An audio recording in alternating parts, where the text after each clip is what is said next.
The Thunder, Perfect Mind, the most mysterious text ever found. An audiobook. What if I told you there is a voice that has been speaking for nearly 2,000 years, a voice that calls itself by every name and no name, a voice that claims to be both the whore and the Holy One, both the silence and the thunder, both the war and the peace? What if this voice was buried in the Egyptian desert, hidden in a sealed jar, waiting 16 centuries for someone to find it and let it speak again? And what if, when you finally hear what it has to say, you realize that the voice is not speaking from some distant past, but from somewhere deep inside your own chest, from the part of you that has always known that you are more than any single label, more than any category anyone has ever tried to put you in? In 1945, a farmer named Muhammad Ali al-Saman was digging for fertilizer near the village of Nag Hammadi along the east bank of the Nile River when his shovel struck something hard. He uncovered a sealed jar containing 13 leather-bound papyrus codices, ancient texts that had been hidden for 16 centuries. Among the Gospels of Thomas and Philip, among the secret books of John and the wisdom of Jesus, there was something stranger, something that didn't look like anything else ever found. Its title, when scholars finally translated it, was The Thunder, Perfect Mind. And to this day, no one can say with certainty who wrote it, or why, or what it truly means. But the voice within it, the voice that speaks in paradoxes that shatter every attempt at simple understanding, has been waiting for you to hear it. The text survives in a single Coptic manuscript, part of Codex VI of the Nag Hammadi library, dated to around 350 CE, though scholars believe it was originally composed in Greek, likely in the cosmopolitan crossroads of Alexandria, sometime between the 1st and 3rd centuries. Unlike the other texts buried in that desert jar, the Thunder Perfect Mind contains no Christian imagery, no Gnostic creation myth, no familiar names like Jesus or Sophia or Barbelo.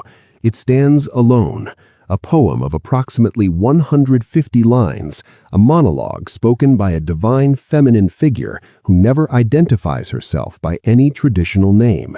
She simply announces, "I was sent from the power, and I have come to those who think upon me, and I have been found among those who seek after me." And then she begins to speak in paradoxes that have baffled readers for generations, paradoxes that challenge everything we think we know about ourselves, about the divine, and about the very nature of reality. Let us travel back to that December day in 1945, to the desert near the modern city of Nag Hammadi, about 600 kilometers south of Cairo. The Second World War had just ended, and the world was still catching its breath. Muhammad Ali al-Saman and his brothers were out gathering sabak, a soft soil used for fertilizer, when they stumbled upon a large earthenware jar. At first, they hesitated to break it open, fearing a jinn might be trapped inside. But curiosity, as it so often does, won out over fear, and they smashed the jar, finding inside 13 leather-bound papyrus books tucked away for safekeeping. The family took the codices home, and for a time some of the papyrus leaves were used as kindling for the oven. It is a miracle that any of them survived at all. When scholars finally got wind of the discovery, they began the painstaking work of preservation and translation, and by the 1970s, the full significance of the Nag Hammadi library began to emerge. These were not just any ancient texts, they were Coptic translations of Greek originals, writings that had been buried by monks from the nearby Pachomian monastery, perhaps to protect them from destruction as Orthodox Christianity cracked down on heretical literature. And among them, in Codex VI, was the Thunder Perfect Mind, a text so unusual that scholars still debate what to call it. Is it a Gnostic revelation, a Jewish wisdom poem, an Egyptian hymn to the goddess Isis? The answer remains elusive, but the mystery only deepens the power of the voice that speaks through it. Professor Anne Maguire, who has studied the text extensively, writes that the author, date, and place of composition are completely unknown, though a cultural milieu like that of 2nd or 3rd century Alexandria is plausible. Alexandria, that great melting pot of Greek philosophy, Egyptian religion, Jewish mysticism, and early Christian thought, a city where ideas mingled and mutated, where the boundaries between traditions blurred and dissolved. It is the perfect birthplace for a voice that refuses to respect boundaries. The text was originally composed in Greek, but only the Coptic translation survives, now housed in the Coptic Museum in Cairo, a silent witness to a time when the divine could still speak in riddles and no one demanded a clear answer. The Thunder Perfect Mind takes the form of an extended riddling monologue, what scholars call an I am poem, in which a divine speaker proclaims her identity through a series of paradoxical statements that alternate between first-person assertions and direct addresses to the audience. She says, "For I am the first and the last, I am the honored and the scorned, I am the harlot and the holy one." She says, "I am knowledge and ignorance, I am shame and boldness, I am shameless, I am ashamed, I am strength and I am fear, I am war and peace." These are not merely poetic flourishes, they are an assault on the very way we think about reality, a deliberate subversion of the categories we use to make sense of the world. The speaker refuses to be placed on one side of any dualism. She contains every opposite imaginable, and in doing so, she challenges the foundation of every moral system, every religious division, every attempt to separate the world into clean categories of good and evil, pure and impure, sacred and profane. Patricia Cox Miller, in her essay In Praise of Nonsense, calls the poem the self-revelation of a powerful goddess. She notes that even a brief glance at the text suggests why the revelations of perfect mind might be connected with the awesome but incomprehensible rumblings of thunder. For perfect mind speaks in riddle and paradox, thus subverting the reader's ability to comprehend her in any straightforward or univocal way. Like the elemental speech of thunder, her speech cannot be reduced to logical propositions. Indeed, from a rational, analytical perspective, the structure of her language is nonsense. It offends the ear with its noisy incongruities, but that is precisely the point. The divine cannot be captured in our neat boxes. The sacred cannot be contained in our neat boxes.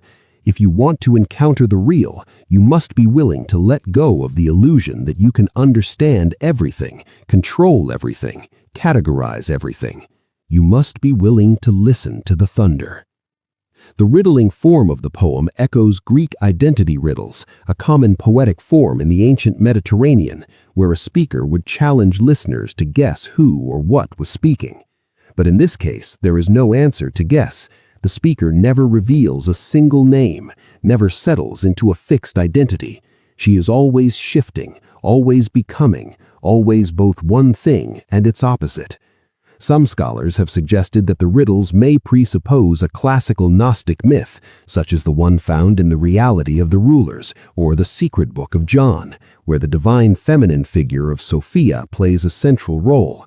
Others see connections to the Jewish wisdom tradition, where the figure of wisdom, Chokhmah, speaks in the book of Proverbs, declaring, "I was there when he created the heavens and the earth." Still others point to the Egyptian erotologies of Isis, hymns in which Isis proclaims, "I am she that is the natural mother of all things." The Thunder Perfect Mind draws on all these traditions and belongs to none of them. Who is this voice that calls herself by so many names, that claims to be both the bride and the bridegroom, both the mother and the daughter, both the silence that is incomprehensible and the thought whose remembrance is great? Scholars have offered various answers, but none of them fully satisfy. Some see her as the Egyptian goddess Isis, whose ancient erotologies proclaimed similar self-praise. In one such hymn, Isis declares, "I am she that riseth in the star that is in the constellation of the dog. I am she that is called divine by women. I am she that separated the earth from the heavens. I am she that ordained the courses of the sun and the moon. The parallels are striking, and it is entirely plausible that the author of Thunder drew on this tradition. Others see her as Sophia, the feminine figure of wisdom in Jewish scripture, who appears in Proverbs, Ecclesiastes, and the Wisdom of Solomon, calling out to humanity to listen and learn. Still others identify her with Barbelo, the feminine divine principle in Gnostic cosmology, the first emanation of the unknown God. But the text itself never makes any of these identifications. She simply speaks, and her voice transcends any single cultural or religious framework. Professor Karen King of Harvard Divinity School offers a different approach. Rather than trying to pin down the speaker's identity, she suggests we focus on what the voice does, how it functions, what it asks of us. In her lecture at Harvard's Center for the Study of World Religions in April 2024, King analyzed the work as a collection of prophetic oracles, traditionally understood as invitations to a unique type of hearing, often requiring skilled interpretation. Presuming the work was written for performance, King suggested that Thunder may have been intended for a liturgical audience, where participants not only recite the poem, but in doing so dissolve the boundary between the human and the divine. When we speak the words aloud, when we let the voice become our voice, something shifts inside us. We begin to see ourselves in the paradoxes. We begin to recognize that we too contain multitudes, that we are not reducible to any single label or category. King extends this interpretation to modern readers, proposing that reciting the work aloud to oneself can serve as an exercise in self-inquiry and self-reflection, an exercise in which her voice becomes our voice. In doing so, she adds, we are incited to name our own paradoxes, our own transgressions, our complexities, uncertainties, strengths and frailties, and to acknowledge the workings of power and the workings of powerlessness. This is the practical wisdom of Thunder, the reason this ancient text speaks so powerfully to our own time. We live in an age of polarization, of forced categories, of relentless demands that we choose sides and stay in our lanes.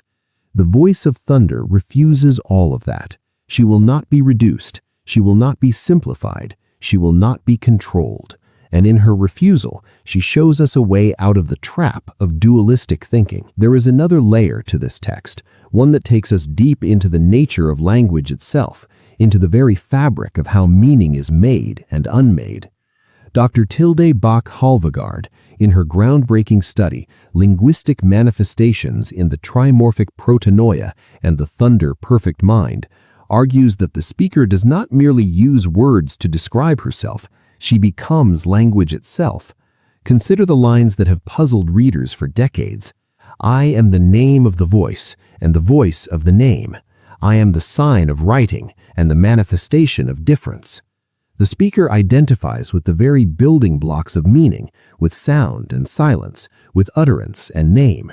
She says, I am the silence that is incomprehensible, and the thought whose remembrance is great. She is not just a goddess revealing herself, she is revealing the very structure of revelation, the medium through which all revelation becomes possible. Halvegard analyzes these passages against the background of ancient philosophy of language, particularly the Stoic and Platonic traditions that would have been familiar to educated readers in Alexandria. The Stoics had a well-developed theory of voice, understanding it as a sequence from thought to sound to speech to word. First, there is the inner thought, the logos endiatikos. Then it becomes sound, the physical vibration in the air. Then it becomes articulated speech, the logos prophorikos. Finally, it becomes the specific word, the name that carries meaning. In Thunder, Halvegard argues, this hierarchy is turned upside down. The highest semantic level is not the logical or rational, not the clear and distinct idea, but rather silence itself, the incomprehensible stillness from which all sound emerges and to which it returns. In the second linguistic passage, Halvegard notes the importance of how the narrator refers to her own name, saying, I'm the utterance of my name, and I'm the knowledge of my name. This suggests that the sound of thunder, The title of the poem itself may very well be the sound of her name as it is uttered. Thunder is not a metaphor for loudness. It is the vibration of the divine name, the resonance of the sacred in the material world. When we hear thunder, we are hearing the voice of perfect mind, calling out across the cosmos, reminding us that reality is not mute, that the universe is alive with meaning, that every sound carries the echo of the divine. Turning to Plato's theory of language, particularly the dialogue Cratylus, Halvagard draws on the idea that names do not sufficiently describe the very essence of a thing. Plato questioned whether words could ever truly capture the reality they point to, suggesting that we must look beyond names to the qualities of the speaker, to the context of the utterance, to grasp true nature. In Thunder, the narrator reveals language by being language itself, but in doing so, she also dissolves language. She shows us the limits of words even as she uses them. She points to the silence beyond speech even as she speaks. She is the paradox made manifest, the word that both reveals and conceals, the thunder that shatters the silence even as it emerges from it. Why does this ancient text, buried 16 centuries and written in a language most of us cannot read, speak so powerfully to our own moment? In April 2024, Harvard's Center for the Study of World Religions hosted an evening of performance and scholarship dedicated entirely to the Thunder Perfect Mind, an event that drew a standing room-only crowd. Actress Shadi Gahari performed the text as a dramatic reading, embodying the speaker's swift turns between childlike wonder and defiant rage, between exuberant self-praise and haunting self-doubt. One attendee described how Gahari maneuvered in swift turns between a litany of diverse ecstatic expressions, childlike, defiant, exuberant, vengeful. She confronted audience members directly, asking riddle-like questions such as, "Why, you who hate me, do you love me, and hate those who love me?" In other moments, as if suddenly invoking or channeling a higher vehicle of knowledge, she appeared to summon messages from deep within herself through full-bodied inhalations. As she descended further into her revelations, the more confounding her utterances became, and throughout the entire performance, she appeared to both absorb and project to the audience the totality of both human and divine experience. 2 original musical scores were commissioned for the event, composed by Jane Sheldon and Julian Bennett Holmes, and they made their world debut that night. Uncannily, both captured the experience of what a paradox might sound like, each serving as a reflection on not only the structural and conceptual motifs of thunder, but also on its revelatory, hypnotic, and ineffable qualities. The music did not illustrate the text, it embodied it, becoming sound what the poem was in words, the tension of opposites held together, the mystery that cannot be resolved, but only encountered. After the event, HDS student Paul Gillis Smith remarked that it offered a much more experiential aspect of the study of religion, and that it's great to think with events like this on how can I adapt my own studies to be practically, sonically, experientially oriented. This is the secret of Thunder. It is not a text to be analyzed from a safe distance. It is a voice to be inhabited. It is an invitation to step into the mystery, to let the paradoxes wash over you, to feel the shiver of recognition when you realize that the voice speaking from 2,000 years ago is also speaking from somewhere deep within you. The contemporary relevance of Thunder extends beyond the academy. In 2023, Hal Taussig and Natalie Renee Perkins published In Trembling Boldness, Wisdom for Today from Ancient Jesus People, a book that brings ancient texts, including Thunder, into conversation with modern life. They show how the voice of Thunder addresses the cultural walls society has built about how people are defined, particularly the many roles assigned specifically to women, inviting readers to examine the stereotypes and ironies of the cultural boxes we all inhabit. They connect the text to experiences of marginalization, to those who are thrown out among the condemned, to those who know what it's like to be in the lowest places.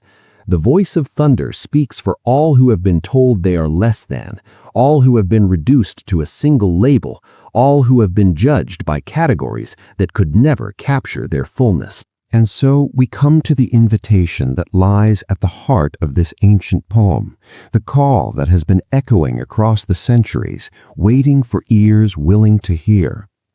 Throughout the text, the speaker addresses us directly, asking questions that cut to the core of our self-understanding. Why, you who hate me, do you love me and hate those who love me? She warns us not to be arrogant when she is cast out upon the earth, not to stare at her when she is thrown out among the condemned, not to laugh at her in the lowest places. She tells us to take her into our presence from understanding and grief, to receive her not with the mind alone, but with the whole of our being. And she promises that if we do, we will find her in our resting place, where we will live without dying again. What does it mean to find her in our resting place?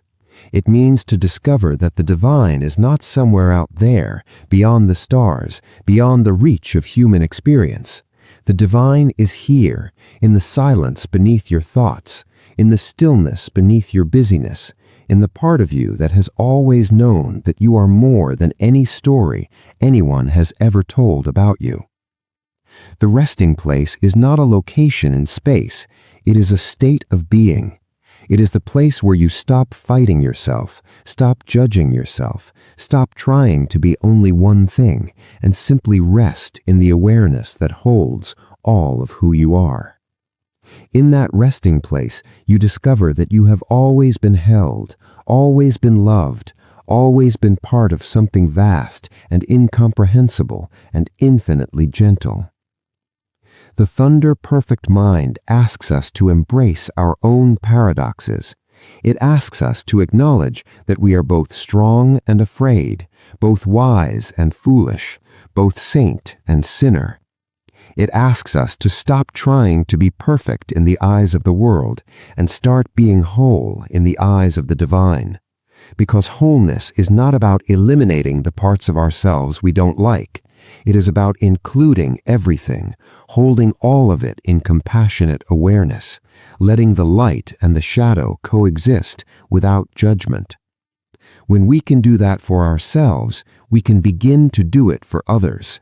We can begin to see that every person we meet is also a paradox, also a mystery, also worthy of compassion. We can begin to break down the walls of polarization and division that are tearing our world apart.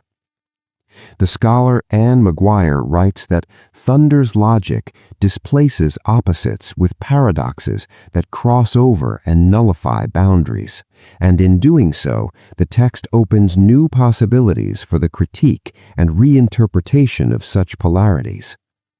This is not just ancient philosophy, this is practical wisdom for living in a world that constantly demands we choose sides, that insists we must be either this or that tells us our enemies are pure evil and our allies are pure good. The voice of thunder knows better. She knows that every human being contains both, that every soul is a battlefield of light and shadow, and that the line between good and evil runs through the middle of every human heart. And she invites us to know this too, to hold it in our awareness, to let it transform how we see ourselves and how we see others. The text ends with words that are both a command and a blessing.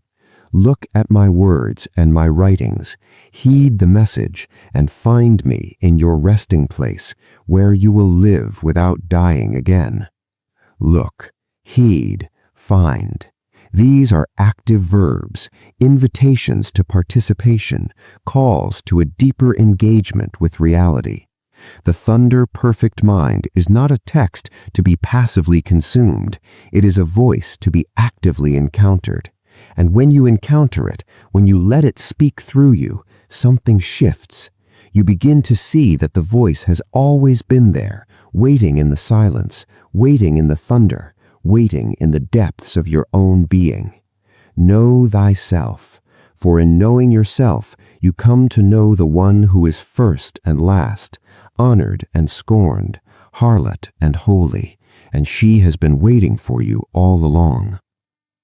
And so the voice that has been speaking for 2,000 years, the voice that calls itself by every name and no name, the voice that holds all opposites in its endless embrace, now turns to you with one final question.